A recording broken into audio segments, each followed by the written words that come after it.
아멘.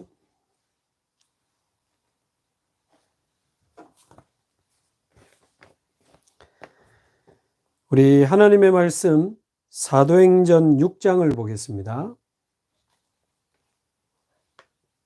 사도행전 6장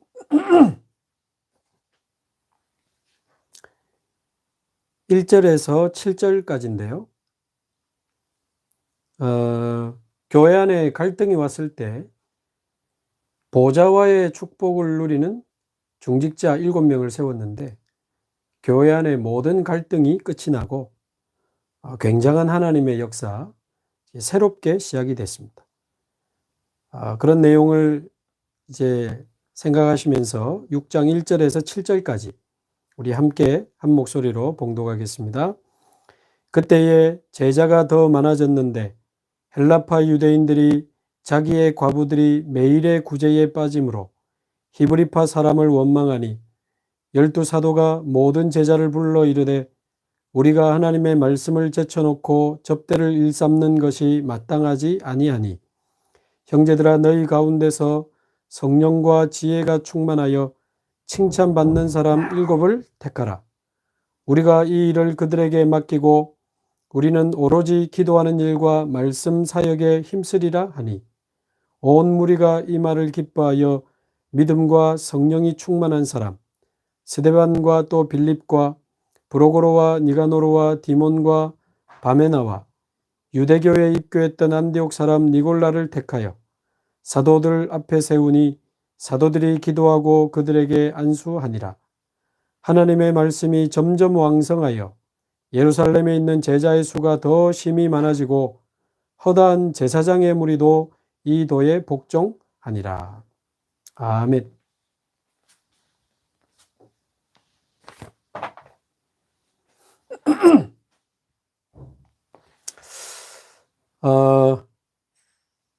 하나님은 저와 여러분 자신이 보좌화되고 우리의 산업이 보좌화되고 또 우리 교회 사역이 보좌화되기를 원하십니다. 그런데 이번 주일 1부, 2부 말씀처럼 그런데 우리는 자꾸만 착각에 빠지는 거죠. 자꾸만 착각에 빠지는 겁니다. 그런데 일부러 착각에 빠지는 사람은 없죠. 막 착각에 빠지려고 노력하고 그렇지는 않지 않습니까? 자기도 모르게 착각에 빠지게 되는 겁니다. 자기도 모르게 착각을 하게 되고 착각에 빠져서 이제 틀린 길로 가게 되는 거죠. 그래서 저와 여러분은 우리의 삶이 24 보좌의 축복을 누리는 우리의 삶이 24 보좌화 시스템 속에 있어야 됩니다. 아멘.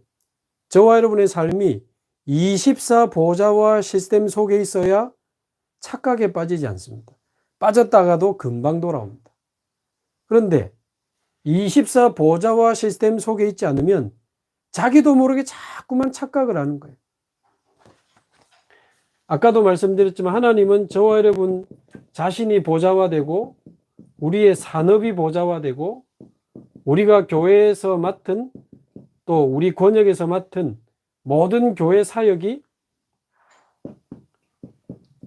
보좌화되기를 원하십니다. 하나님 뜻입니다. 그래서 나 자신이 보좌화되고 우리 산업이 되고 우리 산업이 보좌화되고 우리 교회 사역이 보좌화되기를 원하시는데 그럼 어느 정도 보좌화되는 축복을 누리면 좋겠습니까? 어느 정도 기준은 가지고 있어야 되겠죠. 이번에 중직자 대학원 그 8강 그 유목사님 메시지 때 나왔던 성경 구절입니다. 금방 읽은 것처럼 사도행전 6장 1절에서 7절 이 보좌화의 축복을 누리는 중직자 몇 명이 일어나 버리니까요. 교회 안에 모든 갈등이 끝나고 허다한 제자들이 돌아오고 제사장들도 돌아오는 말씀이 왕성하여 세력을 얻는 굉장한 역사가 일어났습니다. 이상하지요? 구역 안에도 권역 안에도 교회 안에도 자기도 모르게 자꾸 갈등을 만들어내는 사람이 있습니다. 자꾸만 판단하고 정죄하고 그 말을 듣고 또 상처받고 또 갈등이 생기고, 뭐 우리 연재권역에는 없는데 간혹 보면 이제 그런 사람들이 그 자기도 모르게 그렇게 되는 거거든요. 그러나 성경에 있는 중직자들은 교회 안에서 세워졌을 때 교회 안에 모든 갈등이 없어져 버렸습니다. 헬라파 유대인과 히브리파 유대인들이 굉장한 갈등이 있었잖아요. 자, 뿐만 아니고 교회 안에 갈등을 없애는 정도가 아니고 사도행전 9장 10절에 보면 다메섹의 아나니아라고 하는 중직자가 보호자의 축복을 누리고 있는데 주께서 이르시되 아나니아야 하시거늘, 주께서 이르시되 아나니아야 하시거늘, 보호자와의 축복을 누리는 아나니아 중직자죠. 바로 내가 여기 있나이다. 아주 편안하게 평상시에 보호자와의 축복을 누리는 시스템 속에 있었기 때문에 이 아나니아는 다메섹이라고 하는 현장을 지키면서 세계적인 시대적인 전도자 바울을 건져내는 굉장한 응답을 받게 된 것입니다. 그래서 저와 여러분이 수많은 수백 명, 수천 명을 살리지 못한다고 해도 이 아나니아처럼 제대로 된 제자, 전도자 한 사람만 우리가 일으키는 데 쓰임받아도 어마어마한 응답이죠. 자, 뿐만 아니고 사도행전 11장 19절에는 보면 이 중직자 몇 사람이 얼마나 응답받았는지, 헬라인에게 복음을 전하는데 수많은 사람들이 믿고 죽게 돌아오면서 교회를 세우지 않으면 안 될 만큼 현장에 응답이 와버린 겁니다. 저와 여러분의 산업을 통해 저와 여러분이 있는 모든 직장과 지역에 이 정도 하나님의 역사가 일어나기를 바랍니다. 그래서 나중에 예루살렘 교회에서 바나바라는 교역자를 파송을 하죠. 이 교역자가 세운 교회가 아닙니다. 안디옥 교회는 중직자가 응답받아서 세워진 교회가 안디옥 교회입니다. 나중에 교역자를 파송했다는 거예요. 자, 뿐만 아니고 12장 1절에서 25절에 보면 베드로가 감옥에 갇히는, 교역자가 어려움을 당하고 교회가 위기를 당한 그때 전 중직자들이 하나가 되어서 합심해서 기도하는데 그날 밤에 하나님은 기적을 베푸셨습니다. 위기가 올 때마다 중직자들이 하나가 돼서 기도하고 하나님의 기적을 체험하는 그런 축복을 저와 여러분이 누려야 되겠고요. 13장 1절에서 4절, 심지어 이 중직자들이 현장을 살리고 교회를 살리고 위기를 살린 정도가 아니고 세계 선교에 동참하는 응답까지 받았습니다. 바울과 바나바 교역자를 보내놓고 교회와 지역을 살리면서 나중에 로마서 16장 팀에 참여해가지고 로마 복음화, 세계 복음화까지 응답받는, 그 정도 저와 여러분이 응답받는 모든 우리 연재가족들, 모든 중직자들 다 될 수 있기를 바랍니다. 그래서 하나님은 이 정도로 우리가 응답받기를 원하시는데 24 보좌와 시스템 속에 있지 아니하면 자기도 모르는 순간에 착각에 빠져버립니다. 주로 언제 착각에 빠집니까? 문제가 오면 착각에 빠지죠.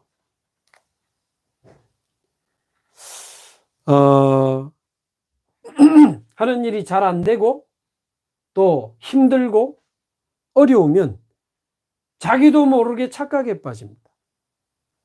자기도 모르게 착각에 빠져요. 그래서 자기도 모르게 흔들리고 낙심하고 자기도 모르게 사람 의지하고 자꾸만 방법을 찾아다니면서 이제 몸부림을 치게 되는 거죠. 저와 여러분은 하나님의 자녀입니다. 문제가 왔을 때 절대 착각하지 마시고 당황하지 마시고, 하나님 자녀에게 문제 왔다? 복음이 아니고 완전히 복음화의 시간표입니다. 복음화의 시간표. 복음을 받았지, 복음으로 내가 변화된 건 아니거든. 복음으로 내 마음, 생각, 내 모든 삶이 변화된 건 아니란 말이에요. 그래서 실제로 이 문제를 통해서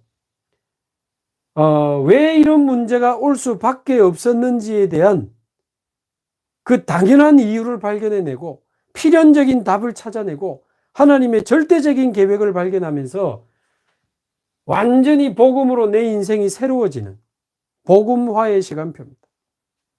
문제를 통해서 복음으로 우리 인생의 모든 이유와 답을 다 찾아내시고 우리 인생의 모든 응답을 다 찾아내시기 바랍니다. 그래서 이 문제를 기도로 바꾸시기 바랍니다. 복음의 눈으로 이 문제를 쳐다보면서 당연성도 찾아내시고 필연성도 찾아내시고 절대성도 찾아내시기 바랍니다. 자, 무슨 이야기냐면 어떤 가정 문제, 경제 문제, 건강 문제 아니면 어떤 큰 사건이나 위기가 왔다. 자세히 보면 그 문제가 올 수밖에 없는 당연한 이유가 있을 겁니다. 그래, 이 문제가 올 수밖에 없도록 살은 거죠. 이 문제가 터질 수밖에 없도록 그렇게 과거가 지금까지 되어져 온 겁니다. 당연한 결과죠. 당연한 이유입니다. 뭐가 없어서 그랬습니까? 그러면 필연적인 답이 보이잖아요. 하나님 떠나 있지. 창세기 3장에 빠져 있지. 영은 죽어 있지. 눈에 보이지 않는 사단이 사로잡고 있지. 지옥 배경에 갇혀 있지. 문제 없는 게 비정상이죠. 무너지지 않는 게 비정상입니다. 어제도 이제 구치소에 있는 한 성도님 이제 신방을 갔다 왔는데 이분이 과거에 한번 재판을 받고 집행유예로 이제 좀 다시 생활하다가 이제 몇 년 뒤에 똑같은 일이 터지면서 또 재판을 받고 이번에 이제 들어가신 건데 그 두 번의 재판에 제가 다 동행을 했었거든요. 첫 번째 재판 때는 이분이 착각했어요. 나는 큰일 났다. 나는 지금 위기가 왔다. 나는 지금 들어갈지도 모른다. 이 착각해버리니까요. 흔들린 정도가 아니고 그 재판하기 얼마 전부터 완전히 막 술이 떡이 돼가지고 본인이 이 상황을 견디지를 못하는 거예요. 겁이 나서 이 상황을 마주하지를 못하는 거지. 재판하기 전날까지 술이 떡이 돼가지고 쓰러져 있었다는 거예요. 그 다음날 겨우 잠 깨가지고 재판 갔는데 집행유예. 그럴 줄 알았으면 그래 겁 안 먹어도 되는 건데 말이에요. 착각. 자, 그러다가 또 이제 쭉 생활하다가 또 비슷한 사건이 하나 터져서 이번에 재판을 받게 이제 될 때는 이번에는 거의 한 3년 정도 들어가게 될 거다. 판례가 있으니까요. 다 그렇게 예상을 했는데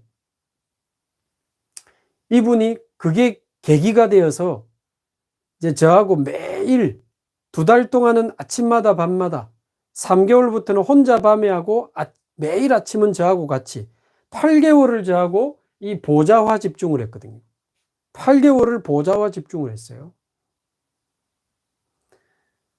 밤에 시달리지만 아침에 그리스도로 끝내고 말씀과 보좌의 힘으로 힘없고 또 낮에 많은 생각에 사로잡히지만 밤에 또 그리스도로 끝내고 말씀 잡고 보좌와의 축복으로 힘없고 밤에 또 시달리지만 아침에 또 그리스도로 끝내고 말씀 잡고 보좌의 힘과 능력으로 힘없고 그걸 8개월 하다가 두 번째 재판하러 갔는데 제가 볼 때 두 번째 재판 때는 착각 버리고 갔어요.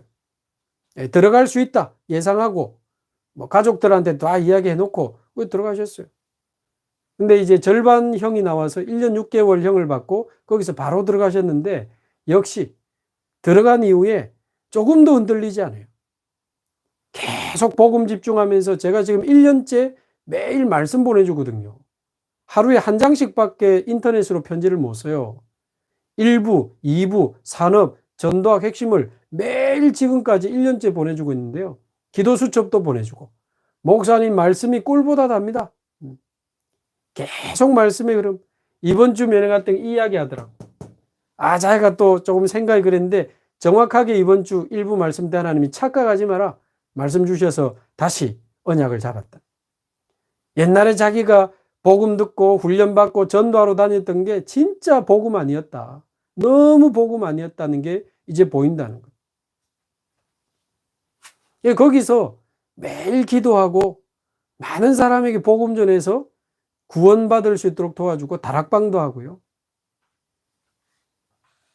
보니까 지금 같은 방에 목사님도 들어와 있고 무당도 들어와 있던데 7명 중에. 근데 그 목사님 한 분이 옛날에 뉴스에 나왔죠. 새벽기도 마치고 가다가 자전거 훔쳐가지고 뉴스에 나온 목사님 있어요. 영적 문제지. 근데 집행유예가 나왔는데 또 자전거를 또 훔친 겁니다. 그래서 들어와가지고 거기 같은 방에 있어요. 지난번에는 그 부산에서 정신과 의사를 칼로 찔러서 살해한 그 조현병 환자, 조울증 환자 같은 방에 들어와서 그분에게도 복음 전해서 영접하고. 자, 그래서 제가 말하고자 하는 것은 우리가 자꾸 착각하는 겁니다. 근데 나도 모르게 착각에 빠진다니까요. 그러나 이 보좌와 24 보좌와의 축복을 누리는 시스템 속에 계속 우리의 삶이 있으면 나도 모르게 하나님의 당연하고 필연적이고 절대적인 계획이 보이는 겁니다. 결국은 이 문제가 복음화되고 기도화되고 보좌화되는 거죠.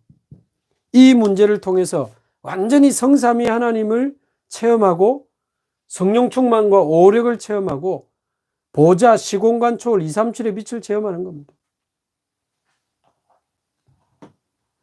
오늘 또 어떤 집사님이 전화가 왔습니다. 어머니도 건강 문제도 오고 어머니도 정신 문제가 오고 본인도 어렵고 여러 가지로 어려워요. 힘 빠지지 마라. 또 반대로 힘내지도 마라. 힘 빠지지 말고 힘내지 말고 복음 누리면서 언약 붙잡고 하나님 바라보고 보좌에서 주시는 힘을 얻어라. 분명히 하나님은 그 문제를 통해서 당신을 보좌화시키시고 당신의 가정을 보좌화시키시고 당신의 남은 인생을 축복하실 것이다. 절대 촉지 말고 흔들리지 말고 보좌화의 힘을 얻어라. 그런 부탁을 드렸습니다. 자, 반대로 문제가 와도 착각하지만 응답이 와도 착각합니다. 대부분. 하는 일이 잘 되고 좋은 결과가 나오고 하는 일이 성공하고 막 응답되고 역사 일어나고 뭐가 막 잘 되고 그러면요. 자기도 모르게 들뜨고 자기도 모르게 흥분하면서 자신의 의가 드러납니다. 자신의 의가 드러나요. 내가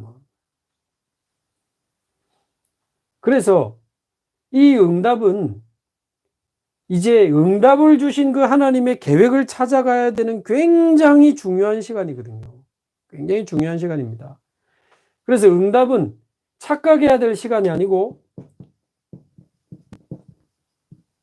완전히 나를 내려놓고 보좌와의 축복을 체험하는 갈라디아서 2장 20절 나는 아니고 절대 아니다. 절대 나는 할 수 없고 아무것도 아님을 고백하면서 보좌와의 축복을 누리고 그 응답을 가지고 현장화의 축복을 누리고 그 응답을 가지고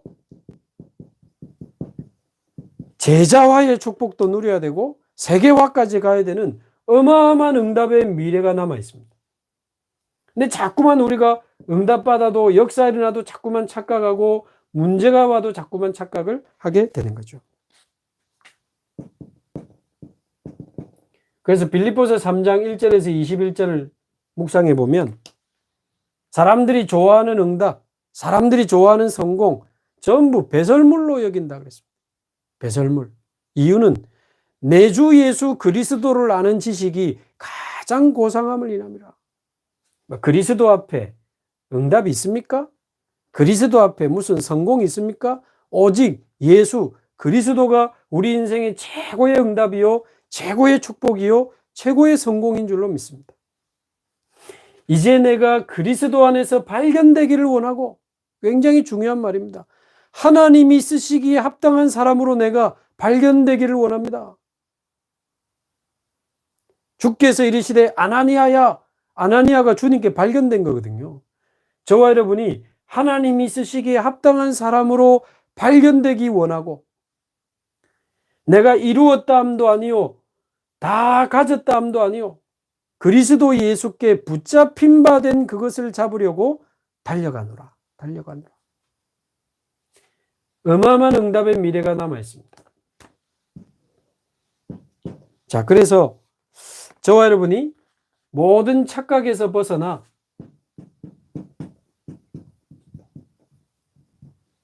(24) 보좌화 시스템 속으로 들어갈 수 있게 되기를 바랍니다.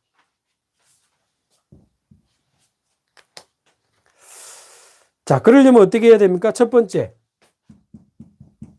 평상시에 누리는 보좌화 시스템이 있어야 됩니다. 평상시 보좌화 시스템. 그렇죠. 그래야 24 보좌화 시스템으로 갈 수 있습니다. 그래서 여러분 주일 예배 드릴 때 완전히 보좌의 축복을 최고로 누리기를 바랍니다. 예배 때마다 복음 누리시기 바라고, 보좌의 축복 누리시기 바라고요. 우리 권역의 주일이 수요 예배입니다. 우리 권역 수요 예배를 통해서, 말씀을 통해서, 기도를 통해서 보좌와의 축복을 누리시기 바라고, 우리 연제 권역은 매일 새벽 기도회가 있습니다.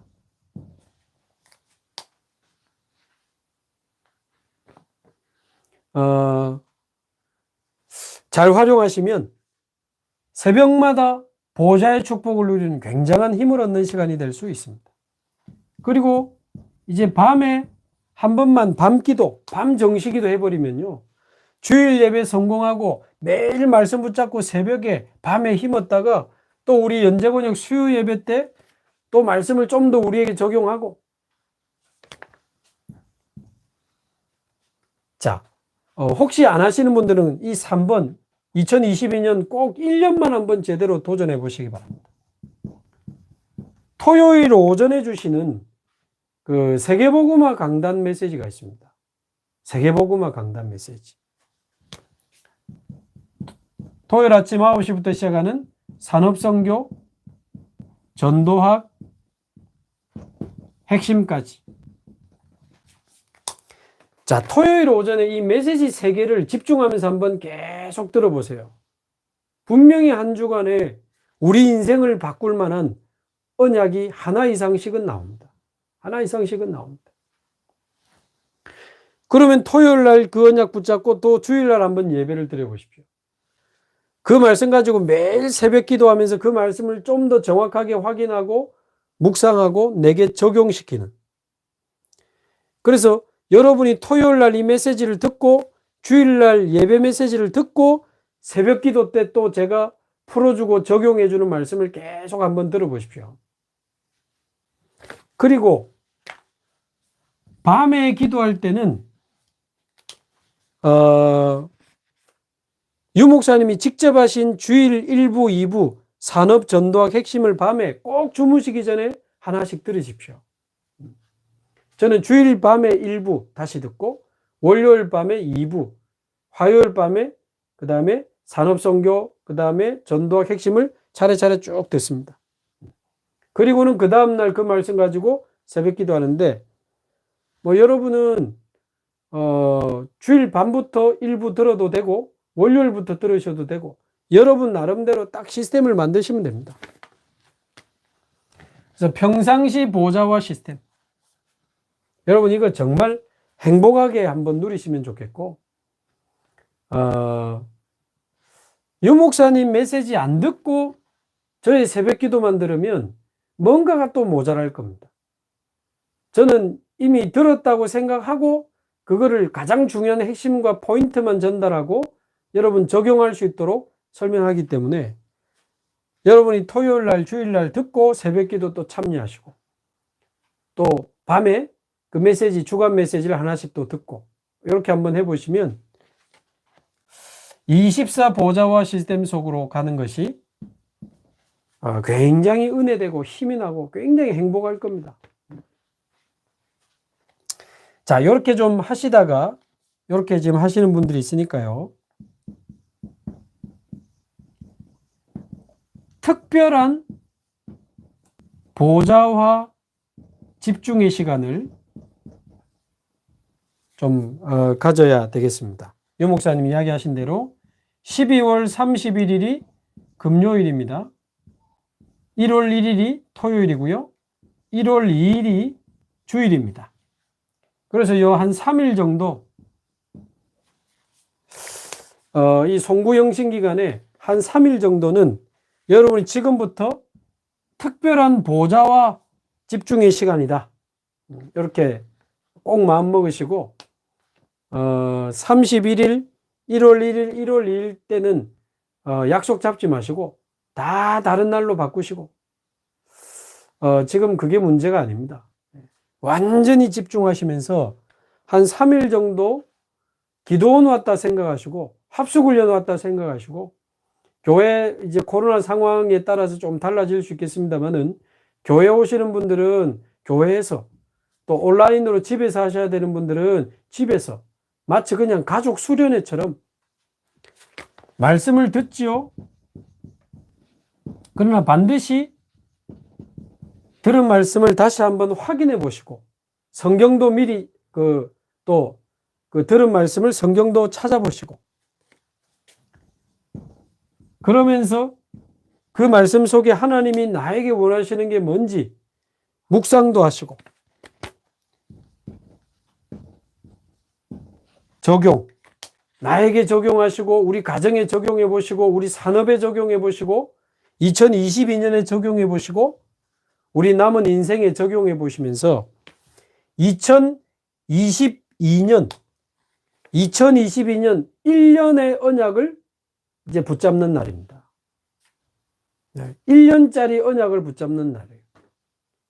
그리고 그 언약의 계약서에 믿음으로 계약을 체결하는 날입니다. 저는 올해 2021년 원단 때 이 보좌의 축복 누리는 237 운동 언약 잡고 정말 응답 많이 받았거든요. 부끄럽고 너무 감사하죠. 그래서 올해는 또 어떤 말씀을 주실까 정말 기대가 됩니다. 그래서 우리 모든 연재 가족들이 이 3일 동안 특별한 보좌와 집중의 시간을 좀 결단하시고 그 보좌와 집중 이후에 또 어디로 돌아옵니까? 평상시 보좌와 시스템 속으로 또 돌아오는 겁니다. 그래서 그 원단 메시지 가지고 또 주일 예배, 또 새벽 기도, 또 수요 예배, 또 토요 본부 메시지 한 1년만 여러분 한번 제대로 한번 이렇게 집중해 보시면 아마 여러분 인생에 최고로 응답받는 한 해가 될 겁니다. 그래서 아예 2022년은 보좌와 집중의 해다. 보좌와 집중의 축복을 누리는 2022년. 나를 보좌화시키고 우리 산업을 보좌화시키고 우리 교회가 보좌화되는 나의 교회 사역이 보좌화되는 그 축복을 누리는 2022년이 되기를 주님의 이름으로 축원합니다. 우리 합심해서 같이 한번 기도하겠습니다. 오늘 말씀 붙잡고 한번 기도하시고 24 보좌와 시스템 속으로 들어가서 착각에 빠지지 않고 나와 내 산업과 우리 교회 사역이 완전히 보좌화되어서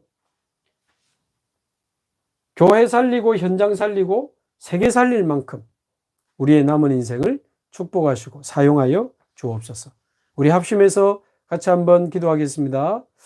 살아계신 하나님 아버지 감사합니다. 주는 그리스도시요 살아계신 하나님의 아들이심을 고백합니다. 그리스도 안에서 우리를 구원하시고 하나님 자녀 삼아 주시고